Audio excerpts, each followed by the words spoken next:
everyone, it's Lee here at Simply Rustic by Stearman & Sons, and today we're going to be wiring up the existing tools that we've got in the miter saw bench. Now if you saw my games unit build, you will notice we're using these again.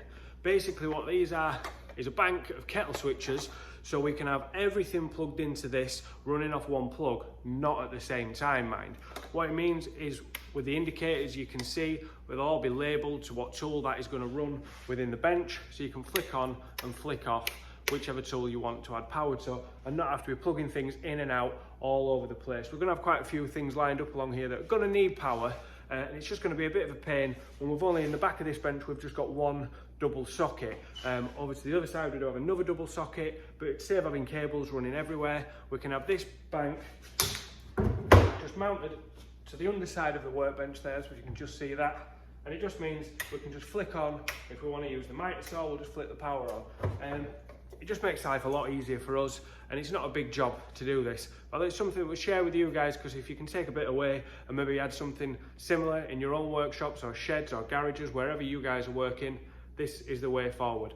I will drop a link to one of these in the description. I say if you've seen the games cabinet build up, there is also, the link is already in that video. If you haven't, I'm going to put it in the description so you can get yourself one of these. You're also going to need, you're going to want some of these, so you can have a double socket, yeah, that's going to plug straight in. We've got some single sockets, you know, so this is just so it runs straight into a 240 volt 13 amp plug. And if you don't have double sockets, you can also get a double adapter, so it's got, you know, it's got the female on one end and then the male on the other end, so you can split off. To do things, if you wanted to do something like that, the reason you would maybe want to is if you had a single dust extractor for one particular tool, you could have both then plugged into the one cable, so you could flick one switch on and that would power your dust extractor and also said tool, as long as said tool didn't have too much pull that combined with the dust extractor to blow a 13 amp fuse. So always check your voltages and your amperages before you decide to do that. We're going to be running everything separately because the dust extraction system is going to be in the far corner, ran independently. So that's going to be a completely different job for a completely different video. So I shall stop digressing. So all I've done so far, I've used a forcing a bit to drill a hole in my ply wall just directly underneath the plug there, and then also one in the bottom of the bench, so I can run the wires through and plug them back in. What we're going to do now is on the bottom side of the bench, I just need to add another support in here to be able to hold both sides then of the bank of switches. Once that's fixed in place, we're just going to need to add a 130mm piece into there, just so we can screw into that, and that's going to hold that nice and sturdy.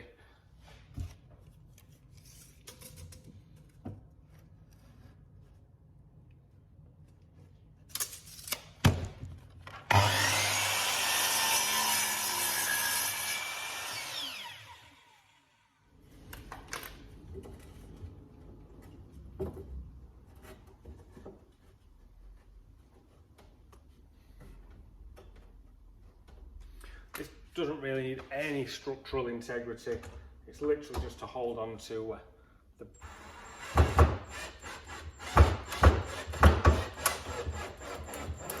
just to hold the bank of switches in place, which are going to be under no stress and no weight.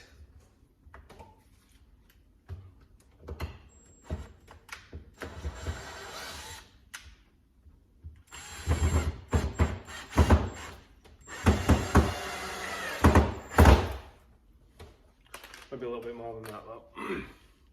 Try and get a straight one in.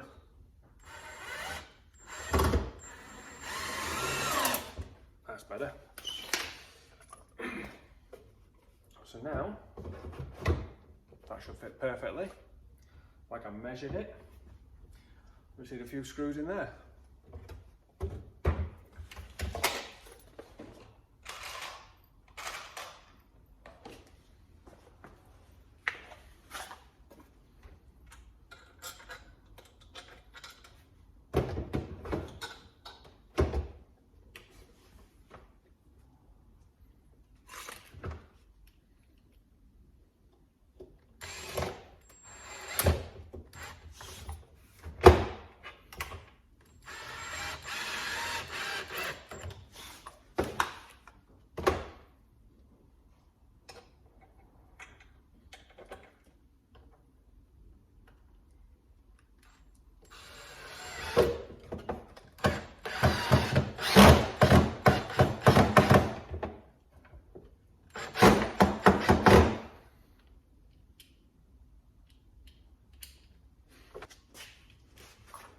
These screws came with their own drill bit, which I obviously don't have in the drill.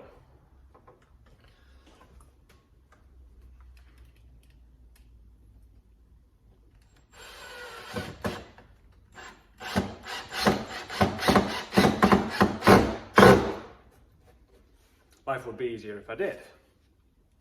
So now, with the plug back on, powered up and switched on, we've got separate power to each of these individual switches. So, using these adapters, we can plug into the back and run the cables to all of the different tools that we want to be using. And we can power them on from standing here, and we're going to save on having to run extension lead after extension lead, you know, into plugs. And it just means it's actually safer to be able to isolate each tool individually and not have them plugged into cables and extension leads. So as you can see at the minute, the mitre saw is completely isolated with no power, but then at the flick of a switch down here, we now have power to the mitre saw, and then flick again, and it's isolated. This means we can have all the different tools wired up to this bank of switches, so we can isolate them as and when we need to, meaning we can have everything running from just one plug and just turn on the individual tool as and when we need it, and it's all at the forefront right here where we're working, so we can flick the switches on and off. It's such an easy method, but a great way to have power running to several different tools, all from one socket without overloading. Hope you've all enjoyed the video, guys.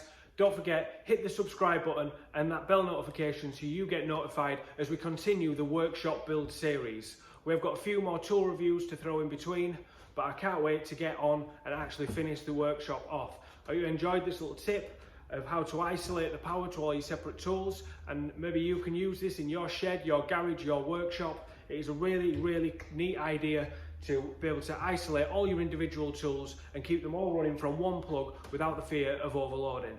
Let me know your thoughts on this way of running things, or if you've got a different method, drop it in the comment section. I'll get back to everybody. Please, if you've got any questions about anything or any of our other videos, do drop them in the comment section. I will get back to you all. And that's it from me for today, guys. I hope you enjoyed that. Hit the subscribe button, like and share the video. You know the drill by now. Stay safe, everyone.